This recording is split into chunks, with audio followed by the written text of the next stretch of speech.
Hello students, welcome to chemistry class. This is Radhika from Soundarya PU College. Today I will start with the chapter General Principles and Processes of Isolation of Elements. Brief introduction about this chapter. You know that elements are the basic constituents of matter, and these elements are either naturally occurring or some of the elements are artificially synthesized in the laboratory. In this chapter, we will be dealing with only the naturally occurring elements. Based on their metallic properties, elements are classified into three types. They are metals, non-metals and semi-metals or metalloids. Based on their occurrence, the elements can occur in nature in two different forms. First one is free state or the native state, and the second one is the combined state. Only very few elements like carbon, sulfur, gold, noble gases, platinum, etc. are found in their free form because of their less reactivity, whereas most of the other elements are found in their combined form in the Earth's crust. Earth's crust is the topmost layer of the Earth containing the rocky materials. Next, let us see some of the important terminologies which will come in this particular chapter. First one is minerals. These are the naturally occurring chemical substances obtained in the Earth's crust, and they are taken out by a process called as mining. Second term is ores. These are the minerals from which the metals can be economically extracted. Students, now you have studied about two terms. One is minerals, second one is ores. So what are the key factors which differentiate between minerals and ores? So first important factor is the percentage of particular element which is present in the particular mineral or ore. If the percentage of particular element is higher, then only we can consider it as a ore. Second important factor is the impurity percentage. For a particular mineral to be considered as ore, it should have less amount of impurities, and these impurities should be easily removable, and the process should be economically feasible and chemically viable process. Then only such minerals can be considered as ores. So one important point you have to remember here is all the minerals are not ores, but all the ores are called as minerals. Remember, all the minerals are not ores, but all the ores are minerals. For example, if you take the minerals of aluminium, we can list as bauxite as well as clays are minerals of aluminium. But from clay, it is not very economically feasible to extract aluminium. So chief ore of aluminium is only bauxite, and clay is not considered as the ore of aluminium. Other terms used here is metallurgy. It is a process of extraction of metals from their ores. So entire scientific process from which we can extract the particular element is called as metallurgy or metallurgical process. For any process to be chosen as a metallurgical process, you have to consider important factors such as the entire process should be chemically feasible and it should be economically viable. What do you mean by economically viable?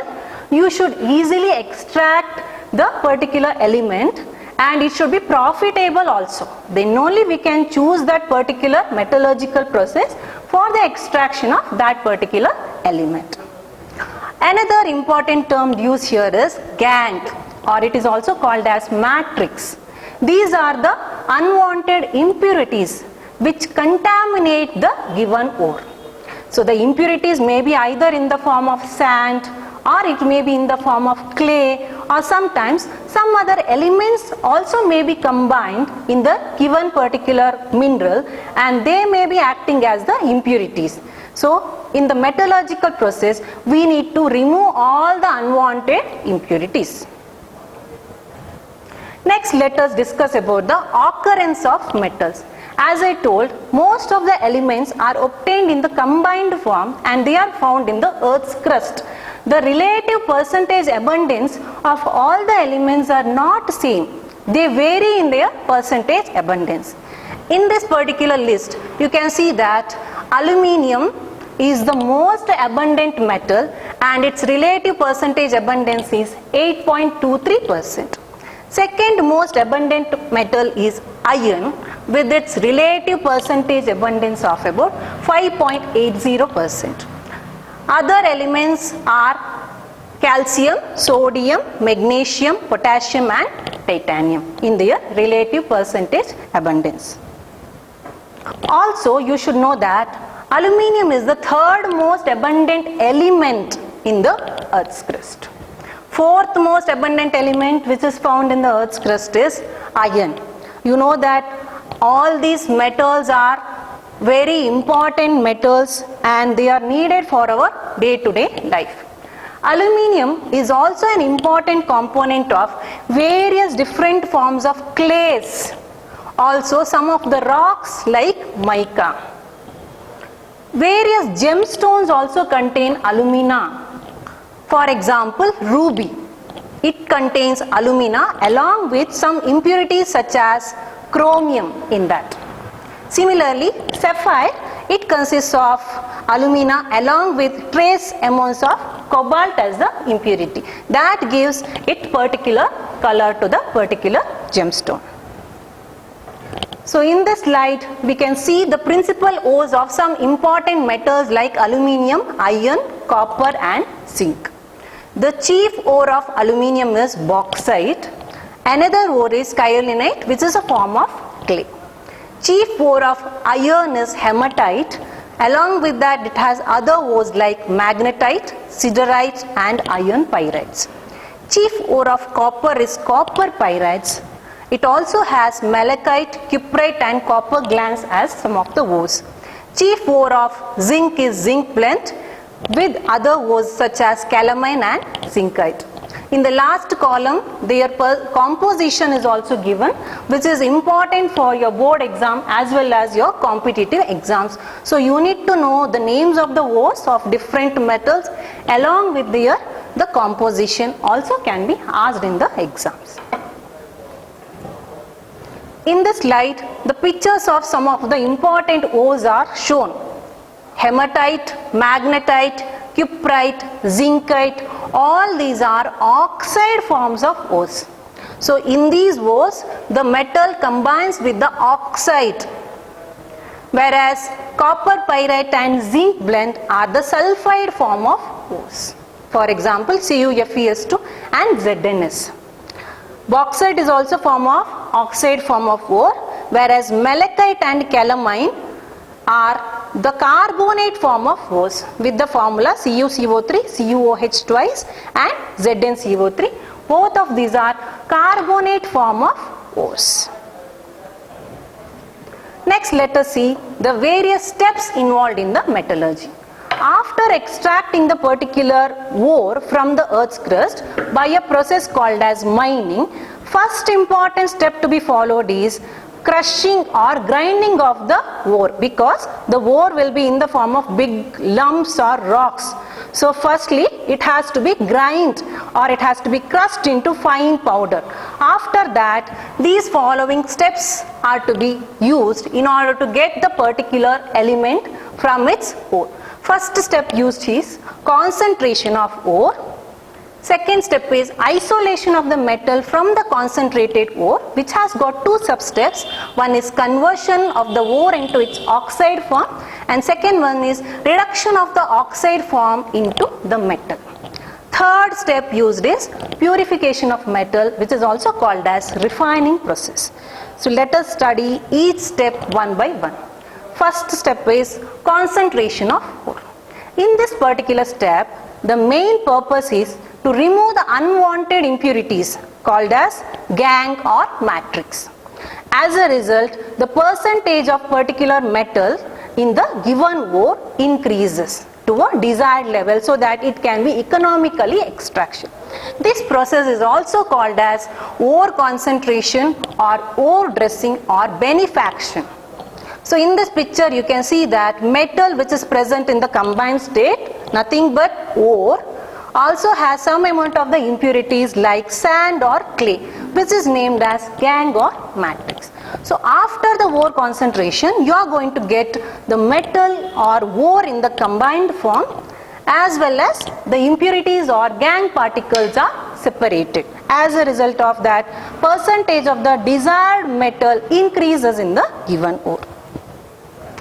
Various ore concentration procedures are listed here. First one is hydraulic washing, second one is magnetic separation, third one is froth flotation, and the fourth one is leaching process. Now the question is whether you can use the same ore concentration technique for all the kinds of ores. Then we will say no. It depends on various factors. First factor is the type of the metal. For different types of metal, we have to use different ore concentration procedures. Second one is difference in the physical properties of the ore as well as gangue impurities.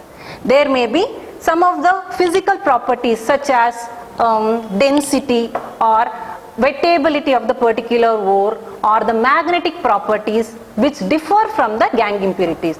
Then based on that, you have to choose a particular ore concentration procedure. Third one is facilities available. In the given setup, based on the facilities available also, you have to choose particular ore concentration process. And the last factor which decides is environmental factors such as humidity, temperature, etc. also play an important role in the ore concentration process. So first, let us study the first ore concentration procedure, that is hydraulic washing. It is also called as gravity separation technique. The main principle of this technique is here the ore and gangue particles will have difference in their specific gravities or difference in their densities. Generally, ore particles will be more heavier when compared to the gangue impurities. Then the concentration is carried out by using water. That is why the name hydraulic washing. Here you are washing the ore with the help of water current. This is generally used for the ores such as tin and lead, which will be having lighter gangue impurities. Again, there are two different procedures. In one of the process called as hydraulic classifier process, this is a setup of hydraulic classifier. Here, finely powdered ore is added from the top of the hydraulic classifier and the stream of current is sent from the bottom of the tank. When the stream of water is sent from the bottom of the tank, as I already told, ore particles will be heavier and the gangue particles or the impurities will be lighter. So lighter gangue impurities are washed away with the current of water and they are separated at the top itself, whereas the ore particles being heavier will come and settle at the bottom of the tank and they can be removed by tapping at the bottom. So you are going to get the concentrated ore at the bottom of the hydraulic classifier. Second technique is magnetic separation.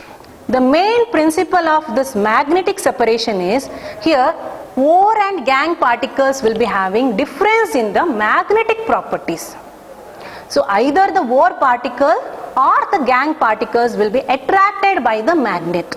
Then only you can separate the ore particles from the gangue impurity. So this process can be used for the extraction of iron ores or sometimes even the tin ores like SnO2, which is not magnetic, but its impurities are having iron impurities and they will be magnetic in nature. So you can separate the ore particles from the gangue impurities here. So this is the setup. There will be two rollers and one of the roller is electromagnetic or the strong magnet will be present in one of the rollers. Finely powdered ore is added from the one end of the roller and the ore moves over the conveyor belt. As the ore moves over the conveyor belt, as it comes near the magnetic roller, it will be attracted towards the magnet and it will cling to the magnet, and as it comes down, it will form a heap near the magnetic roller. whereas the non-magnetic particles are not attracted by the magnet. Due to the centrifugal force, they will be thrown away and they will form a heap away from the magnetic roller. As a result, we can separate the non-magnetic particles from the magnetic particles. Third ore concentration process is froth flotation process. So froth or foam is formed in this particular process, and this process is generally used for removal of gangue impurities from the sulfide ores. Very important. It may be asked for 2 to 3 marks. So sulfide ores are concentrated by this method. For example, the ores like PBS, ZNS or CuFeS2 can be concentrated by this particular technique. And the main principle of this technique is that here the mineral particles are easily wetted by oils and the gangue particles are preferentially wetted by water. So that is a basic principle. The mineral particles are preferentially wetted by oil and the gangue impurities are preferentially wetted by water. So in this particular process, there will be a flotation tank. In the flotation tank, the suspension of the powdered ore is made with water and it is taken in the flotation tank. So in this picture, you can see the flotation tank. Finely powdered ore is mixed with water and it is taken inside the flotation tank. To that, other two substances like collectors and froth stabilizers are added. The main function of collector is to enhance the non-wettability of the mineral particles from water, or in other words, it will make the ore particles to be preferentially wetted by oil and they are non-wetted by water. Some collectors added are pine oils, fatty acids, xanthates, eucalyptus oil, etc. Generally, it will be oily in nature. As a result of that, it will repel water particles and make the mineral particles preferentially wetted by oil itself. Another substance added is froth stabilizer, such as cresol or aniline. Their function is to stabilize the froth which is formed in the reaction. There will be a rotating paddle. Its function is to rotate the entire mixture or to mix or agitate the entire mixture, and also it will draw air inside that. When air is drawn and mixture is continuously rotated, it results in the formation of froth. And the mineral particles are preferentially wetted by oil. As a result of that, they will cling to the froth which is formed. Along with the froth, it also rises to the top of the flotation tank. Then it can be easily skimmed off. Ore particles are now taken away and the gangue impurities are preferentially wetted by water. As a result of that, it will become heavier and it will come and collect at the bottom of the tank. So, ore particle which is separated can be easily dried off and the concentrated ore can be taken out by this process. So, this technique is usually used to separate only the sulfide ore particles because they are easily wetted by oil particles and the gangue impurities are easily wetted by the water particles and they can be easily separated.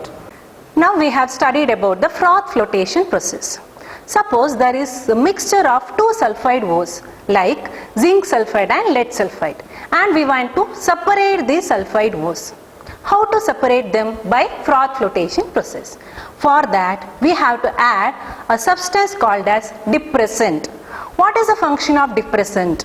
A depressant is a substance which will help us to separate two sulfide ores. For example, in this particular case, the depressant addend is sodium cyanide, which will act as a depressant. If sodium cyanide is added to the mixture containing zinc sulfide and lead sulfide, sodium cyanide combines with the zinc sulfide and it will form a complex. From that, it will not allow the zinc sulfide to come with the froth. It will allow only the lead sulfide to come along with the froth, from which we can separate zinc sulfide from lead sulfide.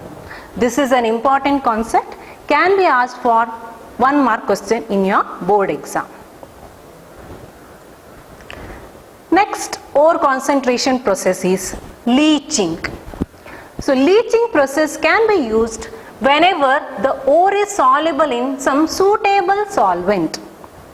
I repeat, leaching is a ore concentration process which can be used when the ore is soluble in some suitable solvent. There are 2 leaching processes. First one is leaching of alumina from bauxite ore, which is also called as Bayer's process, and the second one is cyanide process for the extraction of gold and silver. So first let us see the leaching of alumina from bauxite ore by Bayer's process. Students, this is an important concept for your board exam. It will be asked for 3 marks. So pay attention here. As you know, alumina is the ore which is present in the bauxite. From the bauxite ore, aluminium can be extracted. For that, initially you need to concentrate the bauxite ore. How it can be done? For that, we have to use leaching process. The bauxite ore consists of some of the impurities such as SiO2, silica. Along with that, it also has iron oxides and titanium dioxide as impurities. In this picture, you can see the bauxite ore. Also, you can see its impurities like silica, titanium dioxide as well as iron oxide, which is present along with that. We need to separate these impurities and we want to get now pure alumina, which is obtained in the ore concentration process. For that, we have to use a suitable solvent. In this particular process, the solvent used is concentrated sodium hydroxide solution. So, the ore is initially treated with concentrated sodium hydroxide solution and it is heated to a temperature of about 473 to 523 Kelvin and a pressure of 35 to 36 bar pressure. By this process, alumina which is present in the bauxite ore is leached out as sodium aluminate. I repeat, when a bauxite ore is treated with sodium hydroxide solution at a temperature of about 473 to 523 Kelvin and pressure of 35 to 36 bar pressure conditions, only alumina which is present in the bauxite ore is leached out or it is removed as sodium aluminate, which is in the aqueous solution. Along with that, silica also is leached out as sodium silicate, thus leaving out other 2 impurities which are present as impurities. One is iron oxide, another one is titanium dioxide. Both iron oxide and titanium dioxide will be in the solid state only, but the sodium aluminate as well as sodium silicate will be in the aqueous form. So both of them can be removed by a process called as filtration process. This is the equation. Equations are very important. You need to write and practice all the equations. Alumina Al2O3 reacts with sodium hydroxide plus water, it is the aqueous solution, and you are going to get aqueous sodium aluminate which is in the hydrated form, and that along with sodium silicate both will be in the aqueous form. They can be separated by the process called as filtration process. Now the filtrate consists of only sodium silicate as well as sodium aluminate. This is slightly basic in nature because sodium hydroxide is a base. So you need to neutralize it by adding carbon dioxide gas. Carbon dioxide is slightly acidic in nature. So the solution is neutralized by passing carbon dioxide gas and it has to be left agitated for 2 to 3 hours. As a result of that, you are going to get the precipitate of hydrated alumina, which is nothing but Al2O3 XH2O. Okay. So this is the equation. to NaAlOH4, that is sodium aluminate in the aqueous form, is treated with carbon dioxide, and you are going to precipitate out Al2O3X-H2O. This is nothing but hydrated alumina. Along with that, the other byproduct is sodium bicarbonate or sodium hydrogen carbonate, which is written as NaHCO3. Now in this particular process, we have removed one more impurity, that is sodium silicate. Students, I'll repeat. In the first step, after the first step is obtained, we have removed two impurities like titanium dioxide as well as iron oxide, because they were in the solid state itself, whereas only alumina as well as silica were leached out as sodium silicate and sodium aluminate. So after the first step, we have now only sodium aluminate as well as sodium silicate. Now after the second state, that is by treating it with carbon dioxide, we are going to get only hydrated alumina in the solid state, whereas sodium silicate will remain in its aqueous form itself. As a result of that, we have removed that as impurity, and it can be separated by the process called as filtration. After that, it has to be dried and it has to be heated to give back pure alumina. So this is the equation. Al2O3X-H2O, that is hydrated alumina, is heated to about 1470 Kelvin, and we will get pure alumina in the solid state. Along with that, water vapors are also removed. Finally, it has to be dried, and then you are going to get pure alumina. In this particular picture, you can see the transformation. From bauxite ore, we have obtained alumina after the leaching process. So this is first process, which is called as Bayes process for the concentration of alumina ore. Second process is also called as cyanide process or hydrometallurgical process. This process is used for the extraction of gold as well as silver. You know that both gold and silver are noble metals.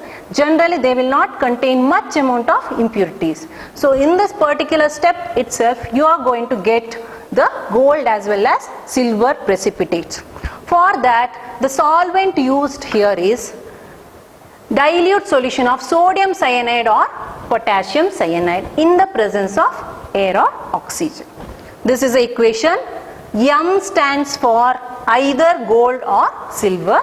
It is treated with either sodium cyanide or potassium cyanide. Cyanide ion is shown here. Cn minus is cyanide ion. That is treated in the presence of water by passing oxygen gas. We will get metal cyanide as the complex ion. Within the square bracket, you can see one ion that is called as complex ion, which about that you are going to study in detail about another chapter that is called as coordination compounds. So metal cyanide ion is obtained. Along with that, hydroxide ion is also obtained. Now we want to precipitate the metal, that is gold or silver. For that, it is treated with more reactive metals or more electropositive metals like zinc. By treating it with more reactive metals like zinc, zinc will replace the particular metal from its complex. Okay? So zinc replaces the particular metal from its complex ion, and you are going to get now zinc cyanide complex. Along with that, the particular metal is precipitated. I'll repeat this. So first step, we have treated the particular metal with either sodium cyanide or potassium cyanide.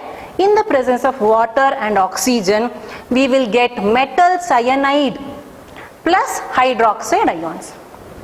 Next step, in order to precipitate the particular metal, this metal cyanide ion is treated with the more reactive metals like zinc.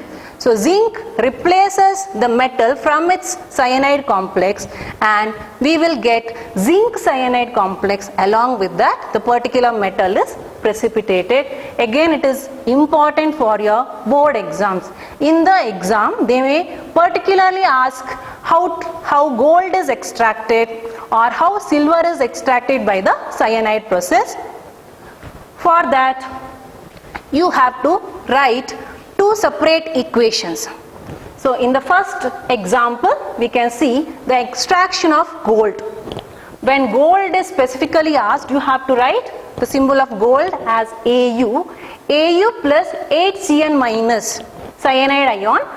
Here also they may ask by using potassium cyanide. Then in the place of Cn minus, you can specify it as KCN. Or if they ask sodium cyanide, in the place of KCN, you can even write NaCN. So I have written the ionic equation which is given in your NCERT textbook. Au plus 8Cn minus plus 2H2O in the presence of oxygen will give gold cyanide complex plus hydroxide ions.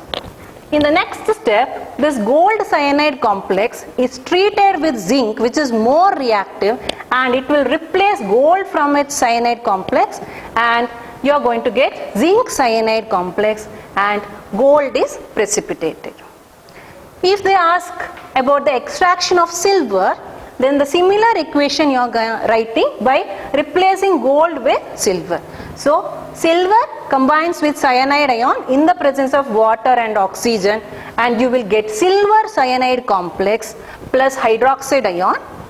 In the next step, the silver cyanide complex is treated with zinc, and you are going to get zinc cyanide complex and silver is precipitated out.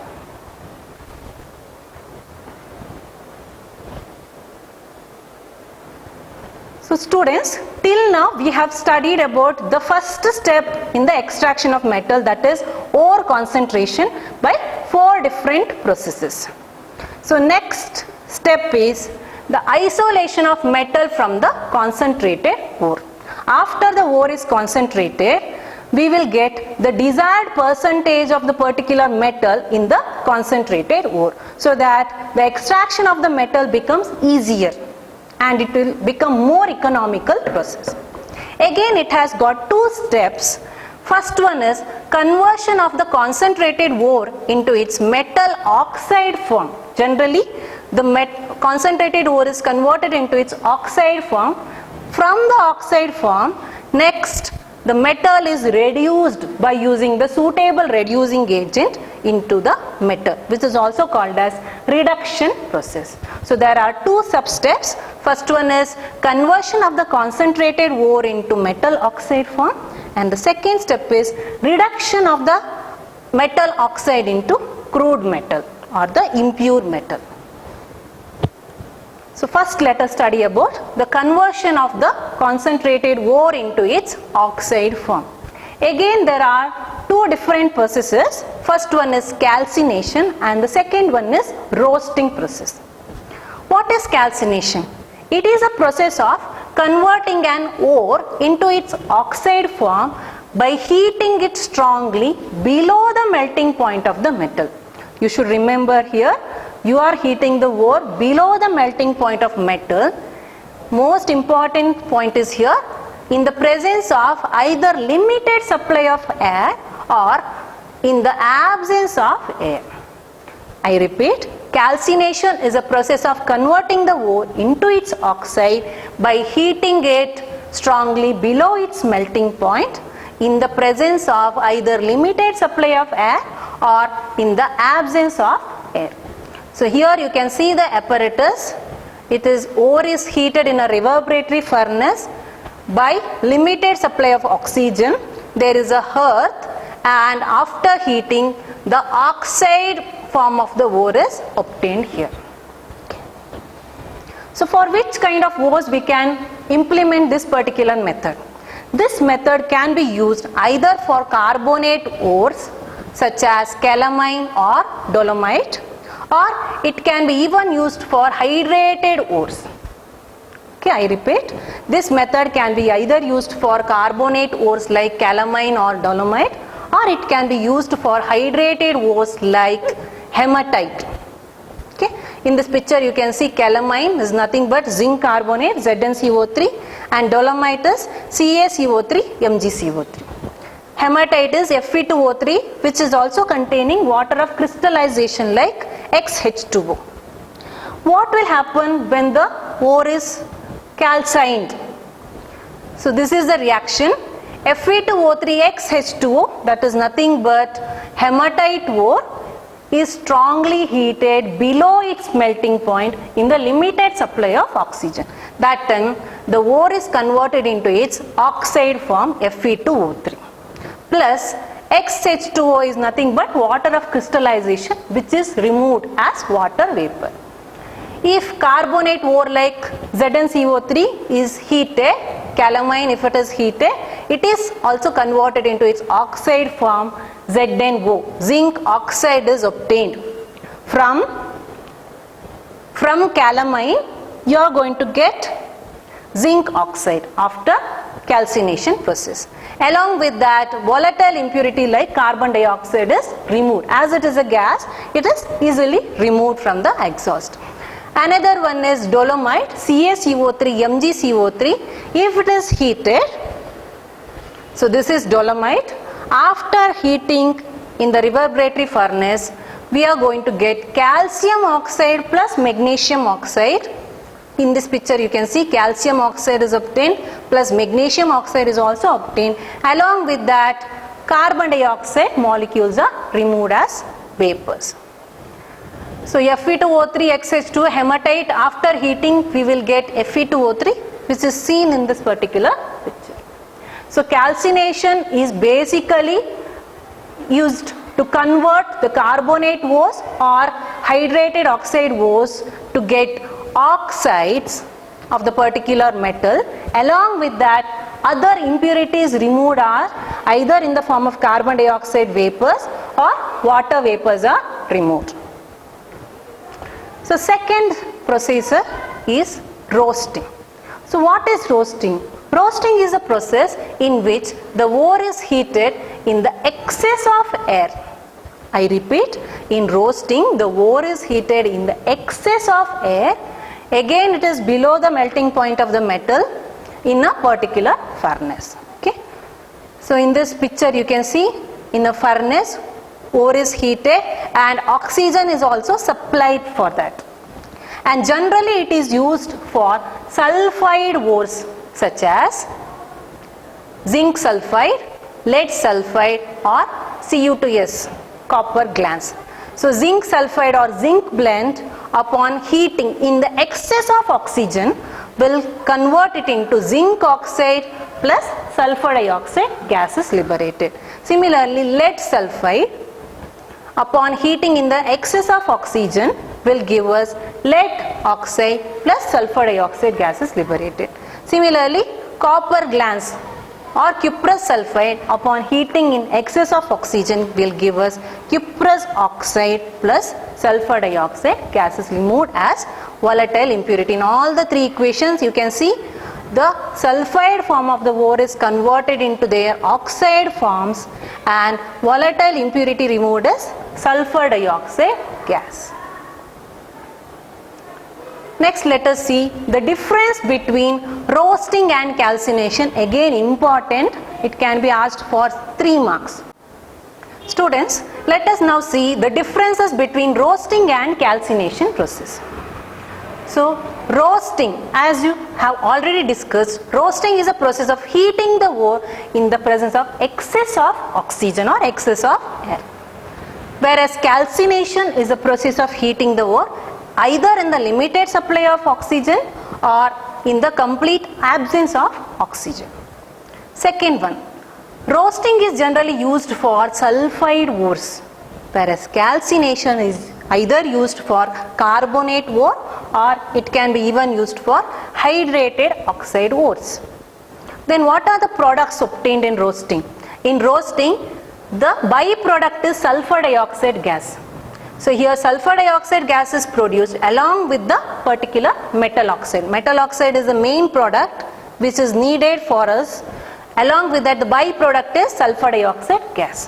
Whereas in the case of calcination, again the metal oxide is produced. Along with that, the byproducts are either carbon dioxide gas or water vapor is produced as a byproduct. So basically you have to remember that roasting is heating the ore in the excess of oxygen, whereas calcination is heating the ore in the limited supply of oxygen. Dear students, in today's class you have discussed about the various general principles of ore concentration processes, as well as the conversion of the concentrated ore into its oxide forms by calcination as well as roasting. Thank you.